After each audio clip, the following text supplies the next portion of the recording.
Class 8 English. पिछले दिनों हमने पढ़ा कि कैसे अंग्रेज़ों ने अपना माल भारत में भेजकर यहाँ के लोगों को बेरोजगार कर दिया और बिना ट्रायल के, बिना किसी परीक्षा के, कोर्ट में गए ही लोगों को जेल भेज देने के लिए नियम पास करके जो विरोध या जरा भी आवाज़ उठाते थे उनको जेलों में बंद कर दिया और तरह तरह की यातनाएं देना, उनका शोषण करना शुरू कर दिया। इससे भारतीयों में असंतोष बहुत ज़्यादा बढ़ गया। ये कॉमिक के माध्यम से आपको बताया जा रहा है। Now we will see 6 on page 41 glimpse of the past. आपको अतीत की झांकी इस कॉमिक के माध्यम से प्रस्तुत की गई है, जिसका छठा पार्ट हम पढ़ेंगे अभी पेज 41 पर। दिस सेटिस्फैक्शन 1835 to 1856, 1835 से 1856 तक लोगों में असंतोष बढ़ता ही गया, जो 1857 में गदर के रूप में फूटा। चिंगारी जलती रही, सुलगती रही। Education in India was in Persian and Sanskrit. Bharat की जो शिक्षा थी वो पर्शियन में थी या संस्कृत में थी। पहले यहाँ मुगलों का शासन था,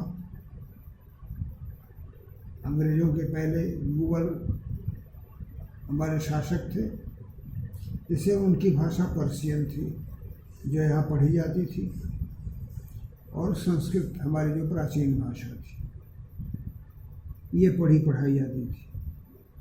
In 1835 the Englishman named Macaulay suggested a change.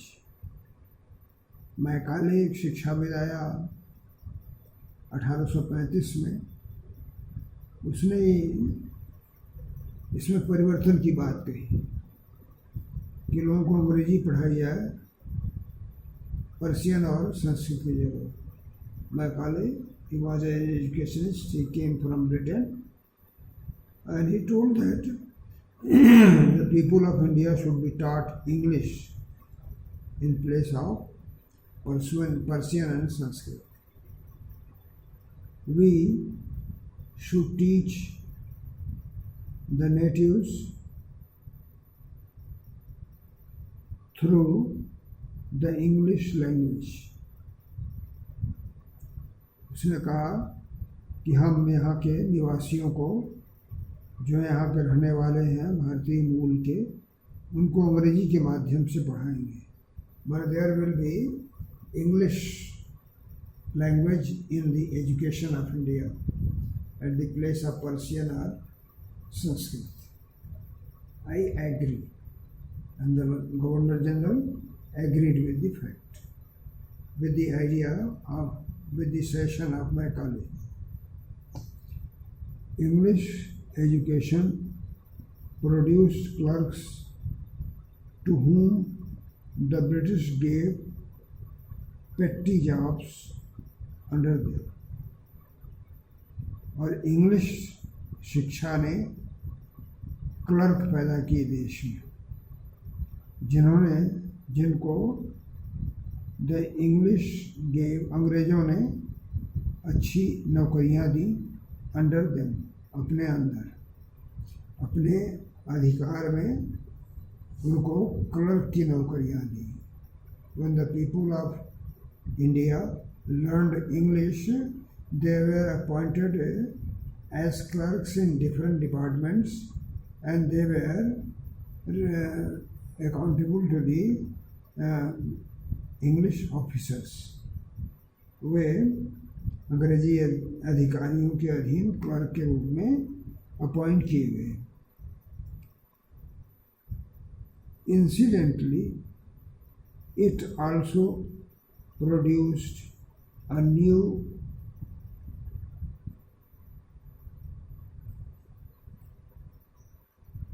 generation of intellectuals। और सौभाग्य से या ऐसा भी हुआ कि इसमें से कुछ जो नई पीढ़ी आई वह इंटेलेक्चुअल्स की आई, वह कुशाग्र बुद्धि वाले लोगों की आई। अधिकतर लोग तो क्लर्क हुए, लेकिन कुछ उसमें ऐसे भी थे जो इंटेलिजेंट भी थे। Somewhere intelligent among them, those who learnt English. The new generation which came afterwards, some of the tarts or some of the students who learnt English, they were intellectuals।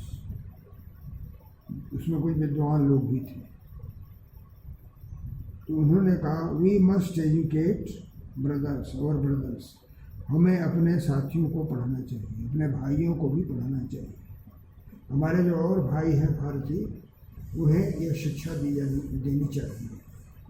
We should teach more Indians and try to improve their material conditions। और उनकी आर्थिक स्थिति में, भौतिक स्थिति में सुधार होना चाहिए। उनको पढ़ाया जाए, अंग्रेजी पढ़ाई जाए, जिससे उनकी आर्थिक स्थिति सुधरे, so that they also may be able to earn more and more money। Their material improvement should be made with the education। For that we must convey our grievances to the British Parliament। और उससे हम for that, इसके लिए we must convey our grievances, हमें अपनी शिकायत या अपनी व्यथा ब्रिटिश पार्लियामेंट से करनी चाहिए। ब्रिटिश संसद से हमें अपनी इस व्यथा को बताना चाहिए, अपनी इस शिकायतों को ब्रिटिश पार्लियामेंट को भी बताना चाहिए, ब्रिटिश संसद को बताना चाहिए जो ब्रिटेन में है।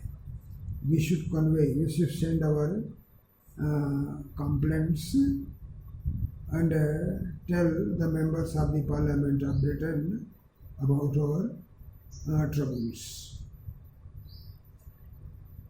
By 1856, 1856 तक British had conquered the whole of India। British ने पूरे भारत को जीत लिया था। अब देखिए लाल रंग के जितने हैं ये सब ब्रिटिशों के राज्य हैं, ब्रिटिश एरिया है, इन सब पर ब्रिटिश अंग्रेज़ों का शासन है। और ये जो थोड़े पीले भाग हैं ये आपके स्टेट्स हैं, यहाँ के राजे महाराजवाड़े हैं जो उनके हुजूर करके उनके ही पक्षधर बने हैं। They cared little about the needs of Indians। वे हमारे भारतीयों के बारे में बहुत कम सोचते हैं, बहुत कम इनकी स्थितियों पर विचार करते हैं। They do not care about us। Little means very little, माने only nominal। They think about us nominally। वो हमारी बिल्कुल चिंता नहीं करते। Our kings have become puppets and we have lost our old jobs. हमारे राजे महाराजे जो हैं वे उनकी हाथी कठपुतली बन गए हैं, वो उन्हीं की जी हजूरी में लगे हुए हैं और हम अपने काम खो चुके हैं। We have got no jobs what to do, we have lost our employments, our works and our kings are the puppets in the hands of the Britishers, and Indians or Bharatiya they are converting our brothers, और वे हमारे भाइयों को धर्म परिवर्तन भी कर रहे हैं। पंडितों ने कहा हमारे जो देश के लोग हैं इनको बदल भी रहे हैं, अपना धर्म छोड़कर ईसाई बना रहे हैं। They are changing their religion even you only talk.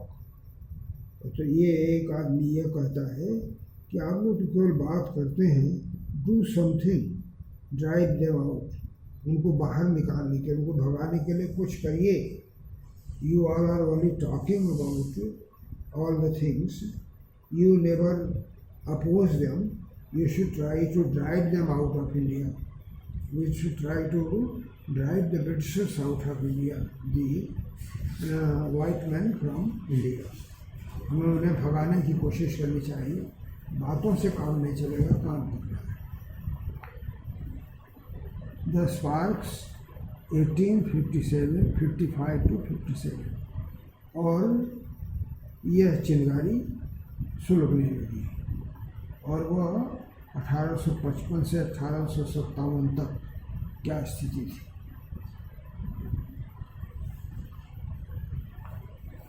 असंतोष की चिंगारी सुलगने लगी।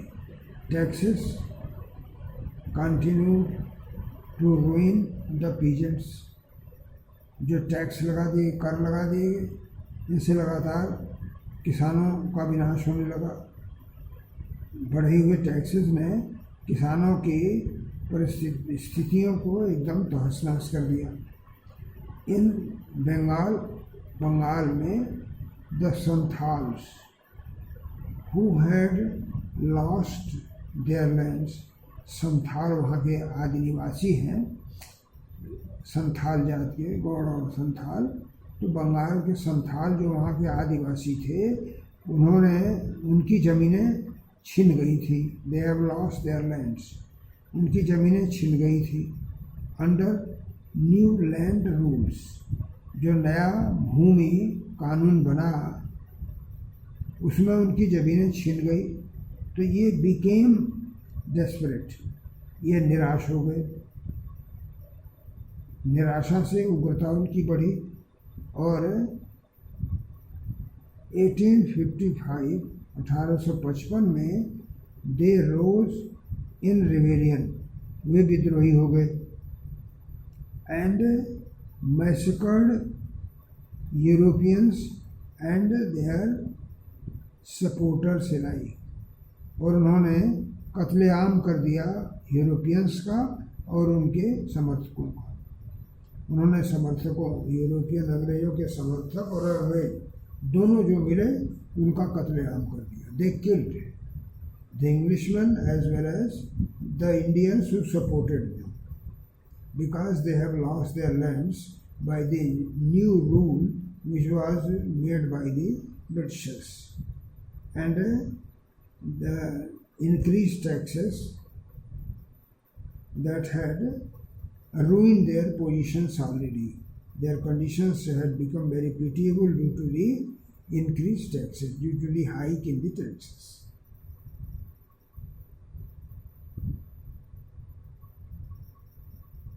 Discontent was between the East India company's army too, और ईस्ट इंडिया कंपनी की जो सेना थी उसमें भी असंतोष था।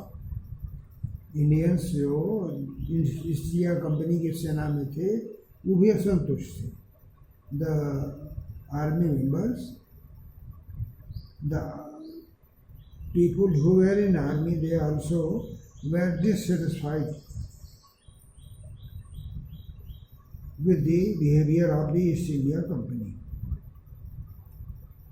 The white soldiers get huge pay.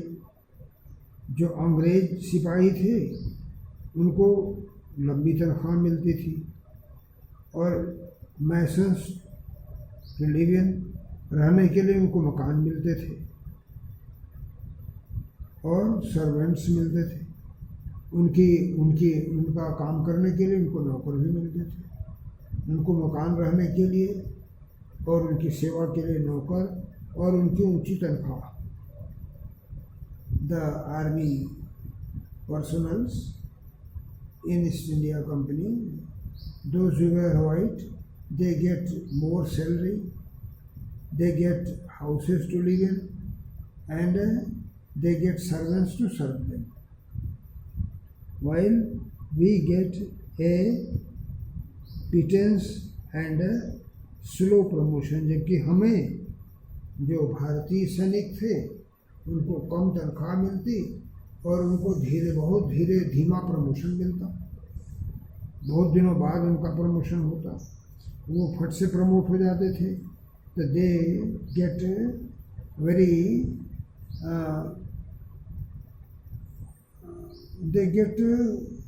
very slow promotion and their salary was very low also.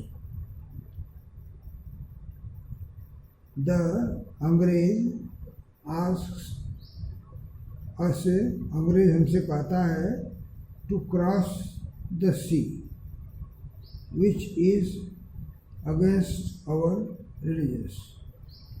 वो हमको समुद्र पार करने के लिए कहता है कि समुद्र पार जाओ युद्ध करने के लिए, और ये हमारे धर्म के विरोध में है। ये सैनिक कह रहे हैं। Who is the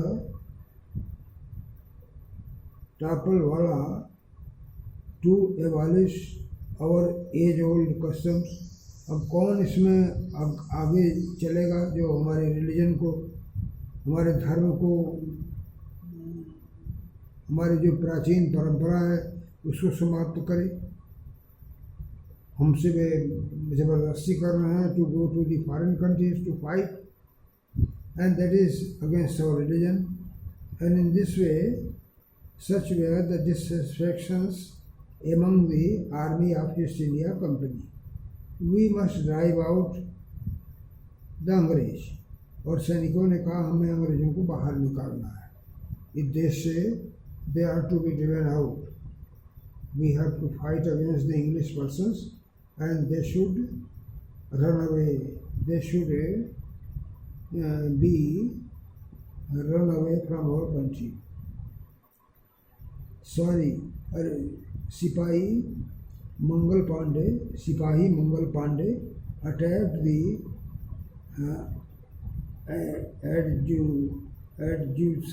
adjutant and his regiment of his regiment. Mangal Pandey सिपाही जो थे वो अपनी रेजिमेंट के, अपनी सेना की टुकड़ी के एडजुटेंट को, कमांडिंग अफसर को उस पर आक्रमण कर दिया एंड वाज एग्जीक्यूटेड, और उनको फांसी दे दी गई।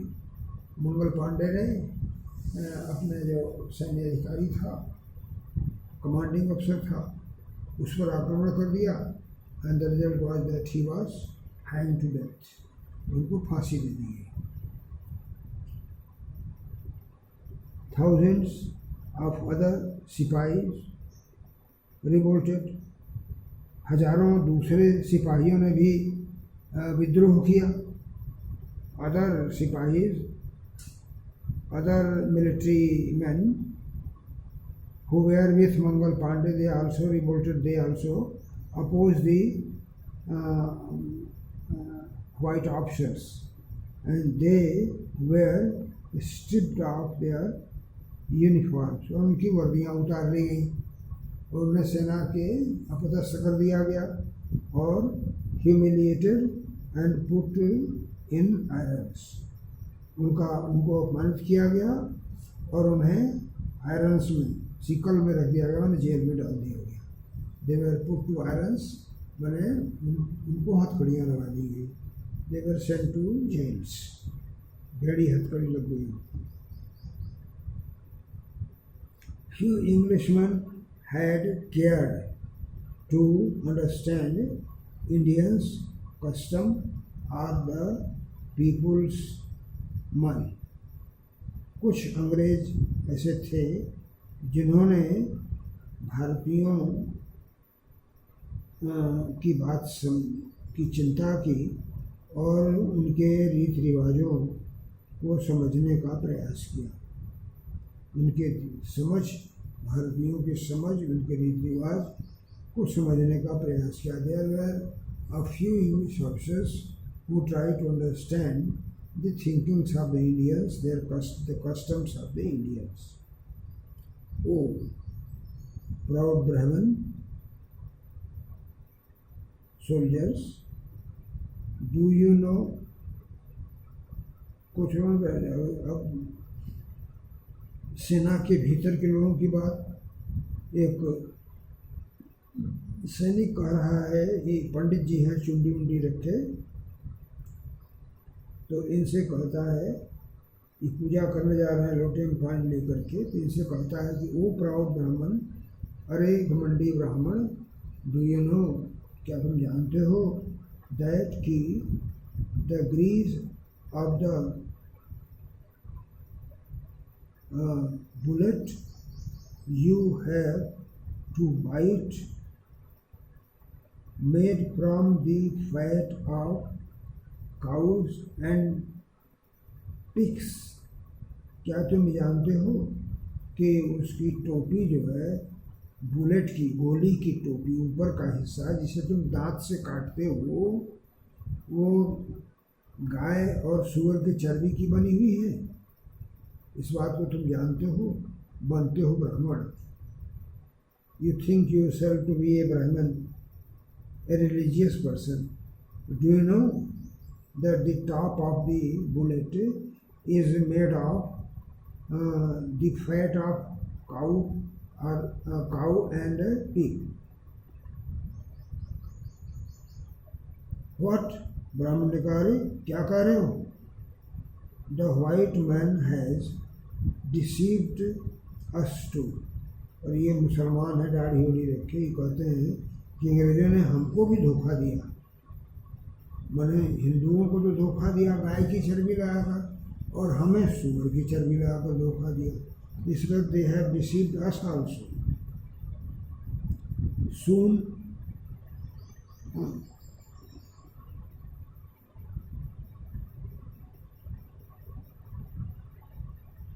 soon chapatis were sent from village to village to tell the people that their emperor would want their service. Soon, जल्दी ही, चपाती, चिट्ठी, you know letters, हिंदी में उसे चिट्ठी चौपाती कहते हैं।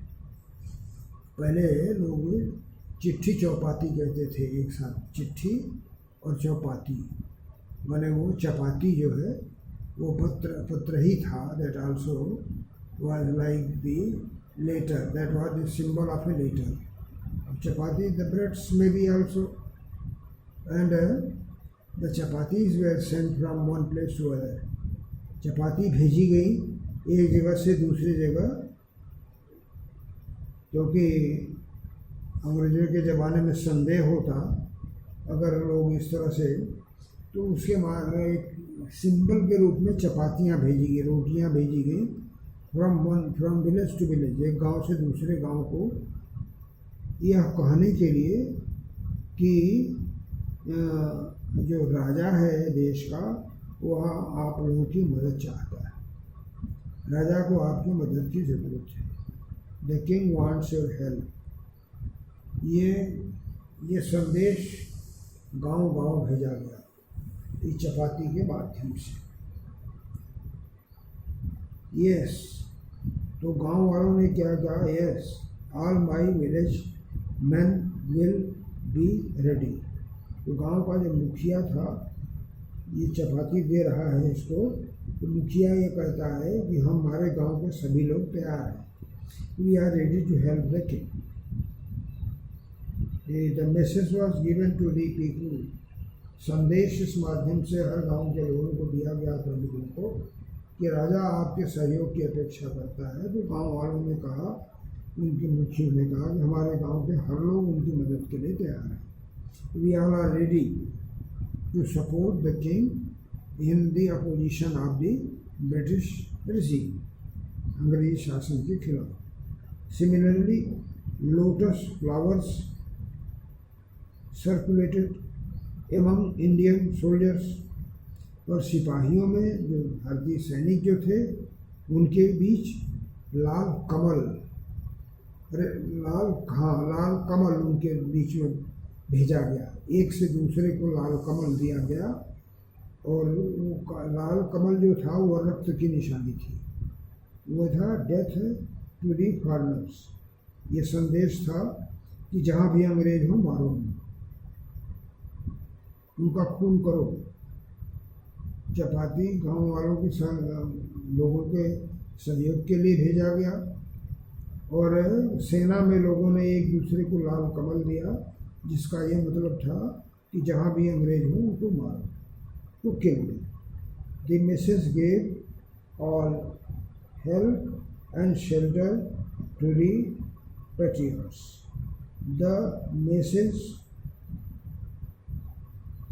द मासेस, समूह ने, जन समूह ने, गेव ऑल हेल्प, सारा सहयोग दिया, और शेल्टर, शरण दी, टू दी पैट्रियट्स, देशभक्तों को, राष्ट्रभक्तों को। पूरे देश की जनता ने पूर्ण रूप से सहयोग दिया और उनको शरण दिया, उनको छिपने के लिए जगह दी, और उनको आर्थिक या हर तरह का हेल्प किया। They provided all kinds of help to the military persons who were fighting against the Britishers for the freedom of India.